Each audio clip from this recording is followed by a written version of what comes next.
Assalamualaikum warahmatullahi wabarakatuh. Perkenalkan, saya Rika Apriani dari kelas STR 2A dengan NIM P01720325041. Baik, pada video kali ini saya akan menjelaskan terkait sejarah keperawatan jiwa di Indonesia. Jadi, sejarah keperawatan jiwa di Indonesia berawal dari cara masyarakat pada masa dahulu dalam menangani orang dengan gangguan jiwa. Pada masa itu, gangguan jiwa masih dianggap berkaitan dengan kekuatan gaib, kutukan, atau kerasukan roh. Sehingga penderita sering dipasung, dikurung, diikat, atau diasingkan oleh keluarga maupun masyarakat. Belum terdapat pelayanan kesehatan maupun perawatan jiwa yang terorganisasi, sehingga perawatan hanya dilakukan secara tradisional berdasarkan kepercayaan yang berlaku.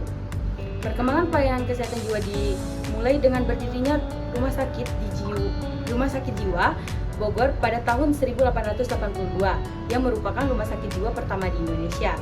Setelah itu, didirikan rumah sakit jiwa lainnya seperti di Lawang, Magelang, dan Sabang.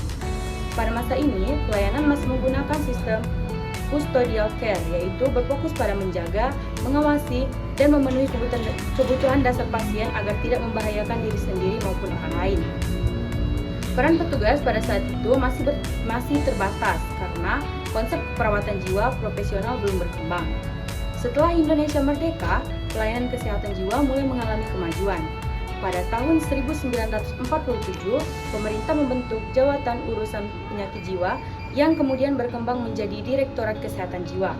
Pembentukan lembaga ini menjadi langkah awal dalam pengembangan pelayanan kesehatan jiwa secara lebih terarah, termasuk peningkatan peran tenaga keperawatan dalam memberikan pelayanan kepada pasien gangguan jiwa. Perkembangan berikutnya ditandai dengan diterbitkannya Undang-Undang Nomor 3 Tahun 1966 tentang Kesehatan Jiwa yang menjadi dasar penyelenggaraan pelayanan kesehatan jiwa di Indonesia. Pada tahun 1971, mulai diterapkan sistem pelaporan kesehatan jiwa yang diolah menggunakan komputer. Selanjutnya, pada tahun 1973 diterbitkan Pedoman Penggolongan dan Diagnosis Gangguan Jiwa atau PPDGJ yang menjadi pedoman bagi tenaga kesehatan dalam menegakkan diagnosis gangguan jiwa.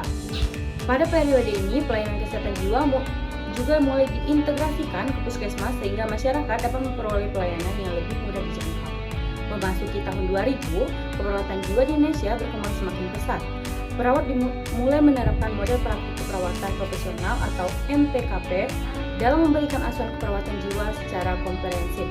Selain itu, berkembang pula Community Mental Health Nursing atau CMHN atau perawatan kesehatan jiwa berbasis masyarakat yang menekankan pelayanan promotif, preventif, kuratif, dan rehabilitatif. Perawat jiwa tidak lagi hanya bekerja di rumah sakit jiwa, tetapi juga berperan di puskesmas, sekolah, keluarga, dan masyarakat. Hingga saat ini, perawatan jiwa di Indonesia terus berkembang melalui peningkatan pendidikan, penelitian, praktik berbasis bukti atau evidence-based practice, serta penguatan pelayanan kesehatan di rumah sakit maupun di masyarakat.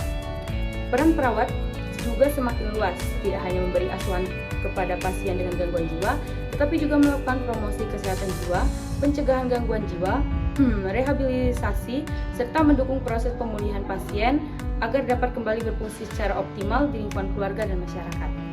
Itulah tadi penjelasan dari saya. Apabila ada salah kata, saya mohon maaf. Saya akhiri. Wassalamualaikum warahmatullahi wabarakatuh.